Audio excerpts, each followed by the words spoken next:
អ្នកតាត្រងោលស្ថិតនៅក្នុងឃុំពន្លៃស្រុកព្រៃកបាសខេត្តតាកែវតាំងពីដើមរៀងមករាល់ឆ្នាំ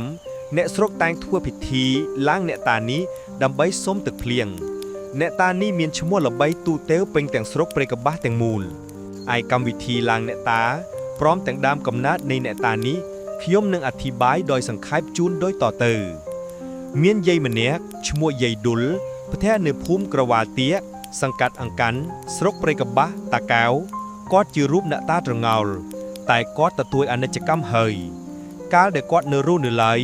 កាលណាចិត្តដល់កំណត់ថ្ងៃខែដែលត្រូវឡើងអ្នកតានោះគាត់តែងដើររៃប្រាក់រៃស្រូវអំពីអ្នកស្រុកគ្រប់គ្នាយកទៅរៀបចំចាត់ចែងឡើងអ្នកតារៀងរាល់ឆ្នាំពុំដែលខានលុះគាត់មកអង្គារដល់ផ្ទះខ្ញុំក៏បានសាកសួរគាត់អំពីរឿងឡើងអ្នកតានោះយ៉ាងណាខ្លះយាយឌុលក៏បានឆ្លើយប្រាប់មកខ្ញុំវិញថាឪចៃអើយរបៀបឡើងអ្នកតានោះយាយមិនគួរនិយាយសោះព្រោះអាភិធពុនពេកណាស់លាក់បាំងអីចៃអើយដល់ពេលឡើងអ្នកតានោះម្ដងគេដេញប្រោចេញឲ្យអស់ហើយស្រីទាំងប៉ុន្មាននាក់ដែលនៅឡើងអ្នកតានោះគេនាំគ្នាដោះសម្ពុតអាវចេញពីខ្លួនអស់នៅតែខ្លួនទទេរួចហើយស្រីខ្លះដំកើយន្តគង់ធ្វើស្ករស្រីខ្លះយកឈើមកធ្វើជាត្រជាចាប៉ីប៉ីអស្រីខ្លះច្រៀងរាំលេងសប្បាយតាមមតិរៀងខ្លួនរួចអំពីធ្វើភ្លេងច្រៀងរាំក៏ចាប់ផ្ដើមបោកចំបាប់គ្នា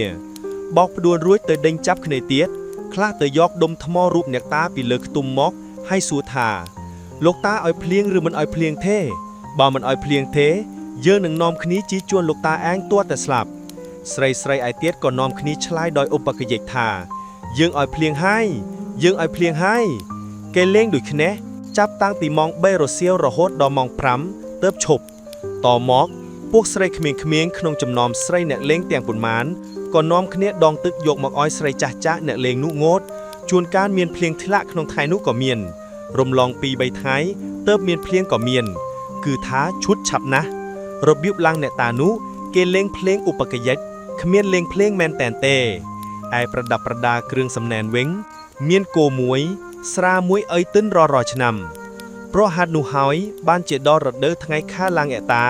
គេដើររៃប្រាក់រៃស្រូវអំពីអ្នកស្រុកដើម្បីនឹងយកទៅចាត់ចែងការនោះឲ្យបានគ្រប់គ្រាន់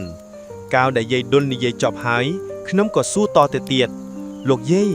ចុះអ្នកតាហ្នឹងម្ដេចក៏ត្រូវការតែស្រីម្លេះបណ្ដោយស្រីអាក្រាតឲ្យជិះជួនប្រព្រឹត្តអាការមិនកប់បីដូចនេះម្យ៉ាងទៀតរឿងដើមតាយ៉ាងណាបានជាគេហៅអ្នកតាត្រងោលពីដើមមកគាត់ចេះមុនអាគមអ្វីបានជាហៅភ្លៀងបានធ្វើថ្ងៃណាភ្លៀងថ្ងៃហ្នឹងយាយឌុលក៏និយាយថាយាយបានដឹងបន្តិចបន្តួចតាមឮចាស់និទានតគ្នាមកថាអ្នកតានឹងការដើមជាមនុស្សធម្មតាតែមិនដឹងឈ្មោះអ្វីឲ្យបានប្រកបទេគាត់កៅត្រងោលចេះមុនអាគមច្រើនជាអ្នកខ្លាំងពូកែណាស់បើមេឃងងឹតប្រងនឹងភ្លៀងគាត់គ្រាន់តែបែកអង្គសូត្រសេពមុនអាគមទៅខ្យល់ផាត់មេឃស្រឡះធេងបាត់ពពកភ្លៀងអស់មួយរំពេកបើគាត់ចង់ឲ្យភ្លៀងវិញគាត់តាំងពិធីមានស្លាធរបាយសីប្រដាប់ប្រដាគាត់ជាច្រើនទៀតហើយសូត្រមុនអាគមមហាមេឃមហាដាលរបស់គាត់មិនយូរប៉ុន្មានមេឃឡើងខ្មៅភ្លៀងធ្លាក់ចុះមួយរំពេកអ្នកស្រុកឃើញដូច្នោះកោតខ្លាចគោរពរាប់អានគាត់គ្រប់គ្នា